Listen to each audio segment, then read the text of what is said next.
Assalamualaikum, Ustaz. Waalaikumsalam warahmatullahi wabarakatuh. Gimana kabarnya Bang Dong? Alhamdulillah, Ustaz. Ustaz, Ana mau tanya sedikit, Ustaz. Bukankah orang yang ikhlas itu, Ustaz, adalah orang yang berbahagia hidupnya? Iya, benar. Lalu, apakah bisa kita katakan sebalik, Ustaz, orang yang riya itu dikatakan dia menderita gitu, Ustaz? Iya benar, orang yang ria adalah orang yang menderita. Adapun orang yang ikhlas adalah orang yang berbahagia. Kenapa? Karena orang yang ikhlas, perhatian dia adalah bagaimana penilaian Allah terhadap dia. Dan tatkala dia berbuat amal soleh dan dia tahu Allah mengetahui amalannya, sudah cukup bagi dia. Allah mengetahui, dia akan bahagia. Berbeda dengan orang yang ria, dia sibuk dengan memperhatikan komentar orang lain. Oleh karena di antara definisi ikhlas yang disebutkan oleh para ulama adalah nisyanu ru'yatil khalq bidawamin nazar ilal khaliq. Yaitu seorang melupakan pandangan manusia, melupakan komentar manusia. Kenapa? Karena dia senantiasa sibuk ingin mengetahui bagaimana komentar Allah tentang dirinya. Dan tatkala dia sudah tahu bahwasanya Allah mengetahui dia beramal soleh, maka dia akan bahagia. Dia tidak pedulikan dengan komentar orang lain. Orang yang ria, dia sibuk. Kenapa? Tiap hari bagaimana komentar orang, bagaimana pujian orang, bagaimana celaan orang. Dia senantiasa mengikuti ya komentar-komentar orang lain. Orang seperti ini akan senantiasa gelisah dan tidak bahagia. Penderitaan itu seperti apa, Ustaz? Artinya penderitaan di dunia bagaimana dan di akhirat nanti bagaimana? Iya, benar. Orang yang ria, dia akan menderita di dunia sebelum menderita di akhirat. Adapun menderita di dunia, sebagaimana dijelaskan oleh sebagian ulama, orang yang ria akan menderita sebelum dia beramal soleh, kemudian dia menderita tatkala sedang beramal soleh, dan dia menderita pula tatkala sedang dan setelah selesai beramal soleh. Sebelum beramal soleh dia akan sibuk bagaimana mempersiapkan amalan dia agar dilihat oleh banyak orang. Ya. Dia mempersiapkan. Jika dia seorang dai, maka dia sibuk bagaimana bisa menyampaikan dengan baik, bagaimana sound systemnya bisa dengan baik, bagaimana bisa menghadirkan banyak orang. Jadi dia sibuk. Orang yang bersedekah pun demikian. Dia ingin atur bagaimana agar tatkala dia bersedekah diketahui oleh banyak orang. Sehingga sebelum dia beramal soleh sudah gelisah. Kemudian tatkala dia sedang beramal soleh pun dia gelisah. Dia lihat apakah orang-orang sedang hadir memperhatikan dia. Seorang dai yang ria, dia lihat apakah yang hadir banyak atau tidak. Kalau ternyata yang hadir cuma sedikit, maka dia gelisah. Kenapa? Pujiannya apa yang diharapkan dari sedikit orang ini. Tetapi tatkala yang hadir banyak, maka dia bahagia. Sehingga dia pun gelisah seperti ini. Orang yang sedang umroh kemudian ingin ria, maka dia sibuk tatkala sedang melaksanakan umroh, ingin difoto di sini, ingin foto di sana, ingin berpose di hadapan Ka'bah, ingin berpose tatkala sedang sa'i di Safa dan Marwah.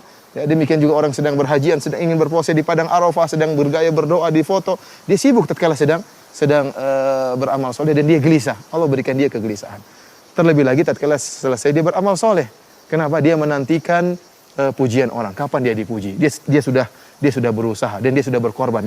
Yang berdakwah dia sudah sibuk menyiapkan materi, dia sudah berceramah dengan letihnya, dia sudah berjalan ke tempat yang jauh, yang dermawan, dia sudah mengorbankan uangnya, sudah menyumbangkan uangnya. Sekarang tinggal tunggu tujuan dia itu kapan dia dipuji. Jika tidak ada yang muji dia, maka dia sangat menderita. Kenapa tujuan dia tidak tercapai? Kemudian jika ada yang muji dia pun belum tentu dia bahagia. Kenapa? Terkadang seorang muji dia tidak sesuai dengan harapan dia. Ya, tatkala dia beri sumbangan kepada seorang yang miskin.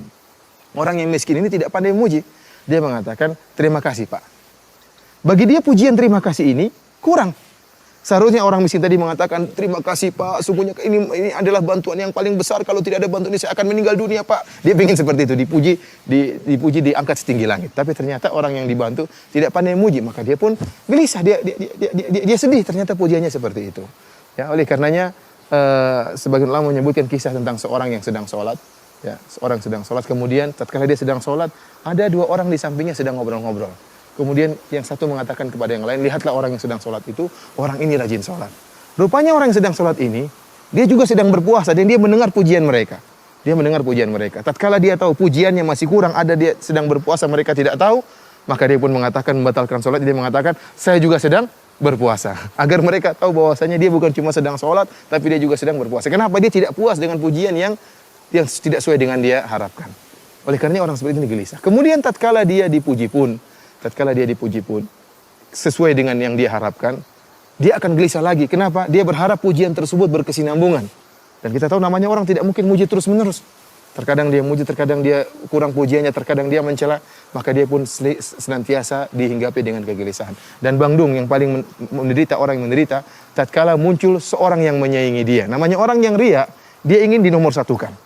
Seorang yang penyumbang, donatur, Tatkala ada orang yang menyaingi dia ternyata juga memberi sumbangan sebagaimana sumbangan dia atau lebih daripada sumbangan dia, maka dia merasa direndahkan. Tatkala itu dia sangat gelisah dan muncullah hasad dari dirinya, muncullah dengki dari dirinya. Tatkala dia melihat orang tersebut yang lebih hebat daripada dia dalam sumbangan, maka dia ingin orang tersebut segera celaka, orang tersebut segera miskin.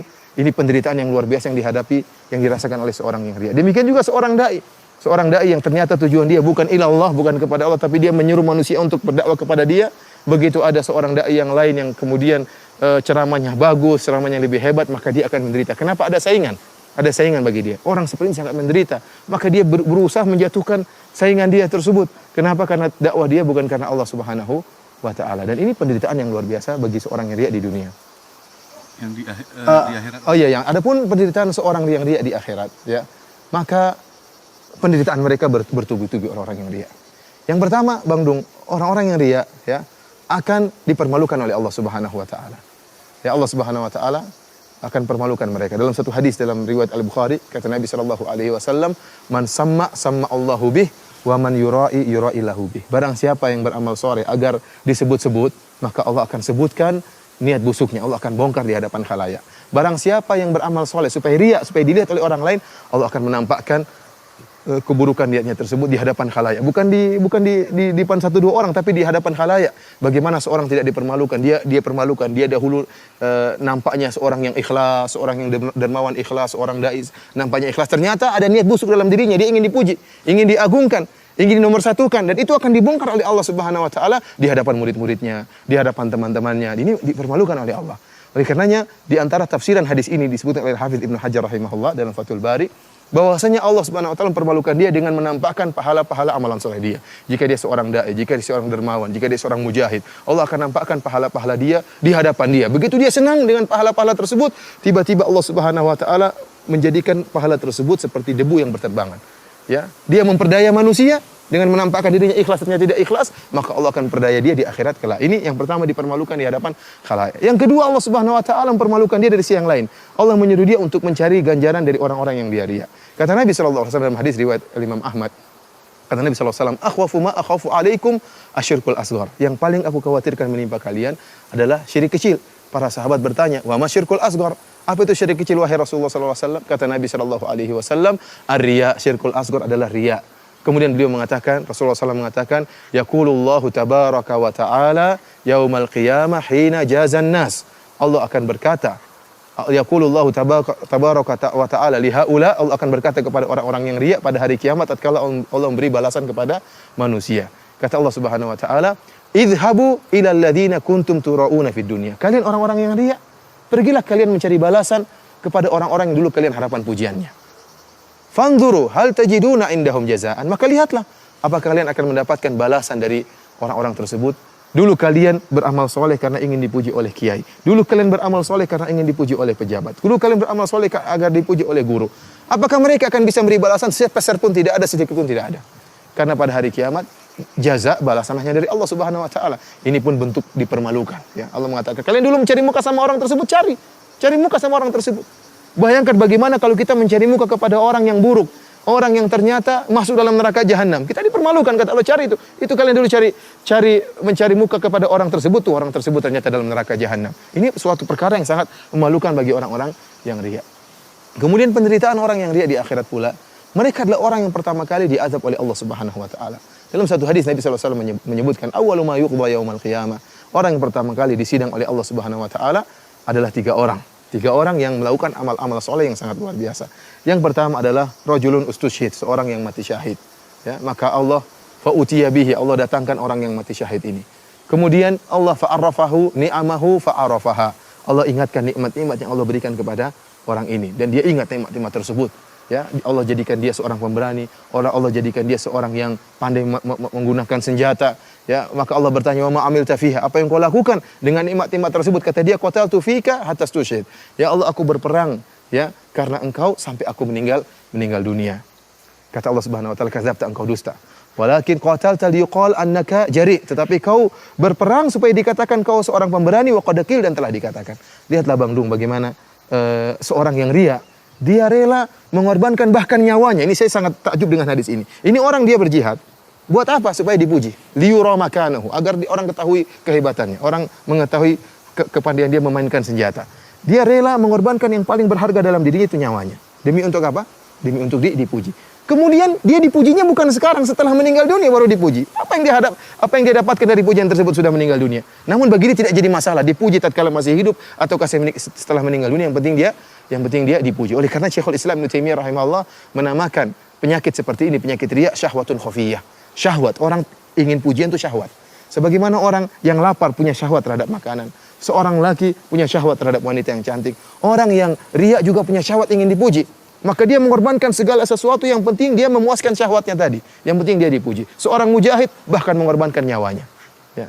Orang yang dermawan mengorbankan hartanya. Yang penting apa? Dipuji. Maka orang yang mujahid tersebut kata Allah, kadzabta, engkau dusta, tetapi engkau berperang supaya dikatakan engkau pemberani, wa qad qil, dan telah dikatakan. Keinginanmu untuk dipanggil sebagai pemberani dikabulkan oleh Allah Subhanahu wa taala di dunia. Ini juga dalil bahwasanya pujian orang, tunduknya orang kepada kita, sanjungan orang kepada kita bukan dalil bahwasanya kita selamat. Bisa jadi kita diazab oleh Allah Subhanahu wa taala. Ini yang pertama.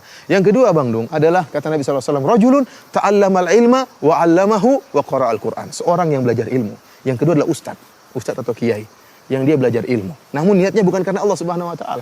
Bayangkan seorang untuk menjadi ustaz, luar biasa pengorbanan. Dia harus belajar, harus bangun malam, kemudian harus menghafal Al-Quran, harus menghafal hadis-hadis Nabi SAW, harus menghabiskan waktu banyak untuk membaca buku-buku para ulama, kemudian dia kemas dalam suatu ceramah yang indah. Ternyata niatnya bukan karena Allah Subhanahu Wa Taala supaya ingin dipuji. Ya, dia bukan menyeru kepada Allah, tapi menyeru kepada dirinya. Ya, buktinya kalau ada orang dai yang lebih bagus atau dai yang menjadi saingan dia, maka dia pun benci. Kenapa orang-orang mulai pergi ke dai yang lain? Seharusnya dia bahagia kalau ada dai yang lain. Karena tugas dia berkurang. Seharusnya dia berdakwah 1000 orang, ternyata 500 orang pergi ke dai yang lain. Namun karena dia niatnya bukan karena Allah, tapi karena dakwah kepada dirinya, maka dia akan menderita. Orang seperti ini, ya dia belajar ilmu. Ya, kemudian Allah ingatkan tentang nikmat-nikmat yang Allah berikan kepada dia. Mungkin suaranya yang indah dalam baca Al-Quran. Kemudian kecerdasannya, kekuatan hafalannya.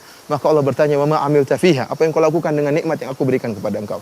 Kata dia, ta'allamtul ilma wa qara'tu fikal Qur'an. Aku belajar ilmu ya Allah, dan aku baca Al-Quran karena engkau ya Allah. Kata Allah, kadzabta, engkau dusta, tetapi engkau mengajarkan Al-Quran liqal annaka qari, supaya dikatakan engkau adalah ahli baca Quran, wa qad qil, dan telah dikatakan. Tsumma umira bihi fasuhiba ala wajhi hatta ulqiya finnar. Maka Allah merintahkan para malaikat untuk menggeret orang ini di atas wajahnya, kemudian dilemparkan dalam neraka jahanam. Ini yang kedua. Yang ketiga, Bang Dung, yang disiksa pertama kali pada hari kiamat adalah seorang yang dermawan. Kita tahu dermawan adalah ibadah yang sangat mulia, membantu orang lain. Maka rajulun, kata Nabi SAW, rajulun atahullahu min asnafil mali kullihi. Seorang yang Allah berikan segala bentuk jenis harta pada dia. Sawah ladang dia punya, tanah banyak dia punya, rumah mewah dia punya, istana dia punya, mobil mewah dia punya. Allah bertanya, wa ma'amilta fiha? Apa yang kau lakukan dengan nikmat-nikmat tersebut? Kata dia, ma min sabilin tuhibbu an yunfaqa fiha illa anfaqtu fiha. Ya Allah, tidak ada satu jalan kebaikan yang kau suka aku berinfak di jalan tersebut, kecuali aku akan infakkan. Artinya apa, Bang Dung? Ada anak yatim yang minta, saya bantu. Ada orang ingin bangun pondok, saya bantu. Ada orang ingin bangun masjid, saya bantu. Ya Allah, orang ingin dakwah, saya bantu. Semua jalan kebaikan saya bantu. Karena engkau ya Allah. Kata Allah, kadzabta, engkau dusta, tetapi engkau melakukannya liuqal annaka jawad, tetapi engkau melakukannya supaya dikatakan engkau dermawan, wa qad qil, dan telah dikatakan. Niatmu untuk dikatakan sebagai dermawan dikabulkan oleh Allah. Kau dapat bagian di dunia, tapi di akhirat tidak dapat apa-apa. Maka Allah merintahkan malaikat untuk melemparkan orang ini dalam neraka jahanam. Oleh karenanya, Bang Dung, orang yang riya, dia adalah orang yang mencelakakan dirinya sendiri. Dia menderita di dunia, terlebih-lebih lagi menderita di akhirat. Tidak ada jalan keluar dari hal ini kecuali seorang melatih dirinya untuk ikhlas kepada Allah Subhanahu wa taala, menjadikan pahala atau amalan dia semata-mata hanya karena Allah Subhanahu wa taala. Jazakallahu khairan, karena sudah paham apa yang antum sampaikan. Ya, semoga Allah Subhanahu wa taala menjauhkan kita dari penyakit riya dan menjadikan kita orang-orang yang ikhlas. Assalamualaikum warahmatullahi wabarakatuh.